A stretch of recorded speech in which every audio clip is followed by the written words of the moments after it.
standing outside the clubhouse in New York, and we heard this loud crash at the end of the street, where there's a busier street. We were on 3rd Street, where the old clubhouse was. Mm-hmm. And there's like a pub down the street. And now when they first got that clubhouse, was back with a bunch of some Puerto Ricans, and then the neighborhood just went out. And now, bro, as you know, it's Upper Manhattan, man. It was like all, all jazzed up, all fixed up. And all these computer gurus were in their shit, and it was weird. And right in the center, the elevators were, But they got a good chunk for the clubhouse, and they sold it, I guess. And, yeah, it was worth it for them to absolutely just say, hey, man, we're just going to sell it. It was hard, bro. The clubhouse was in the basement of it, like the bottom of it, the bottom floor. And it was really no bigger than this room in here. 30 people, you were jammed in there. Yeah. And then all the rooms are upstairs, Yeah. Like, I think it's 6 floors, so there's 2 rooms, 12 rooms in the place. Damn. That's a lot of rent, And I can remember at the time, their president was going somewhere, and I said, where are you going? And he said, I gotta run and pay the taxes. And I said, I said, you want me to come with? And he goes, no, it's okay. I gotta go downtown and park. It's crazy. I said, man, taxes on this place gotta be pretty high, I mean, right here. He goes, bro, we pay $60,000. Oh my God. That's $5,000 a month. Right, and listen, out of all the apartments, the members were living there, I think they were only charging members $500 a month to live there. So they weren't even clearing it. No. They weren't even like barely clearing. And they were a charter that like didn't have like parties in their clubhouse and shit like that. It was pretty just a club, Yeah. Yeah, they wouldn't even let prospects in the clubhouse, you know what I mean? They were very strict on that. So. Yeah, I've heard about that.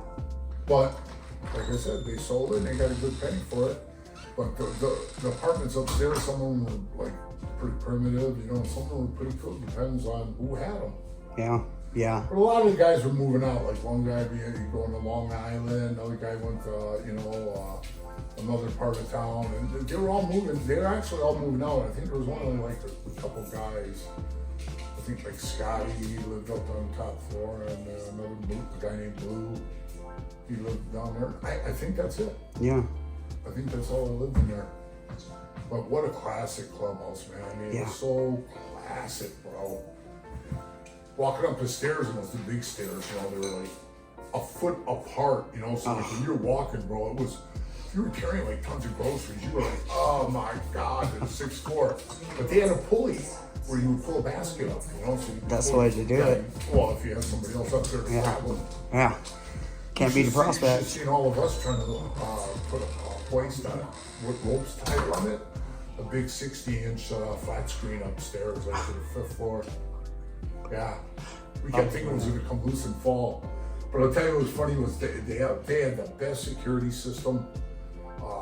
They could take the camera on the top of the rolling ball, they could zero in on your license plate a block away, right on your car, and read it perfect. Man. Yeah, when 9/11, all that shit was going on, they could see shit because the cameras are up on the roof. Yeah. Bro, six stories. Yeah. The way they could see pretty much a lot of shit, man, on there. And those cameras are. I used to fuck around with the joystick all the time, watching people walking out. Oh yeah. And it was funny, one time I was sitting there and I saw a tour bus going by. I'll never forget this, Rick. There was another member in there with me from New York. Yeah, Matty O'Dell has been getting a hold of me lately. Matty has? Yeah. He's from New Rock. Yeah, I'm with Matty's cool as hell, bro.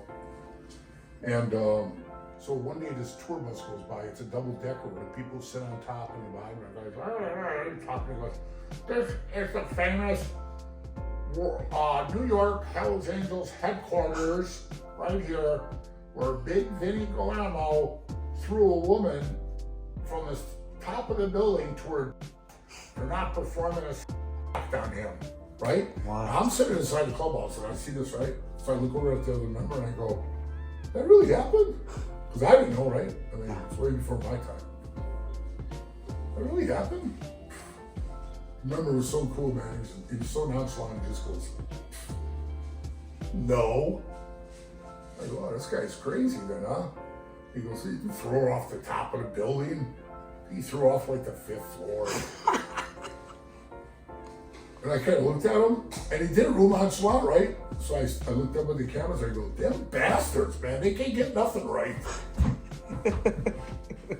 Oh, yeah, and them guys, he was funny, man, because he was quite the character, I heard, you know, but those guys like that, I wish I could have met, you know, but they were all before my time.